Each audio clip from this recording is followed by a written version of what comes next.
తమ్ముడు మన ఇద్దరికి చాక్లెట్స్ అంటే ఇష్టం కదా, అందుకని చాక్లెట్ పుడింగ్ చేశాను. ఈరోజు నీ హ్యాపీ బర్త్డే కదా, అందుకనే నేను ఈ రెసిపీని డెడికేట్ చేస్తున్నాను. Wish you a very very happy birthday నాన్న. ఇద్దరం ఎప్పుడు ఇట్లానే కలిసి ఉండాలి, మమ్మీ వాళ్ళని ఇసుకిచ్చాలి.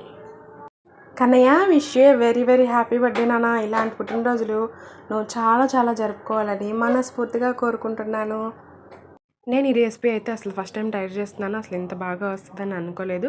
చాలా అంటే చాలా బాగా వచ్చింది. నేను దీంట్లో వాడిన ఇంగ్రీడియంట్స్ వచ్చేసి 2 స్పూన్స్ ఆఫ్ కస్టర్డ్ పౌడర్, అలాగే కోకో పౌడర్ 4 స్పూన్స్, ఒక 1/2 లీటర్ పాలు, 4 టేబుల్ స్పూన్స్ అయితే పంచదార. ముందు పాలు వేడవగానే పంచదార వేసుకొని బాగా మరిగించుకోవాలి. బాగా మరిగిన దాంట్లో ఒక 4 table spoons of cocoa powder వేయాలి.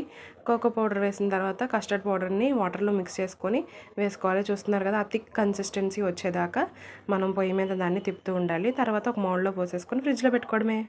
అంతే, పిల్లలకి ఇష్టమైన చాక్లెట్ పుడింగ్ అయితే రెడీ అయిపోతుంది.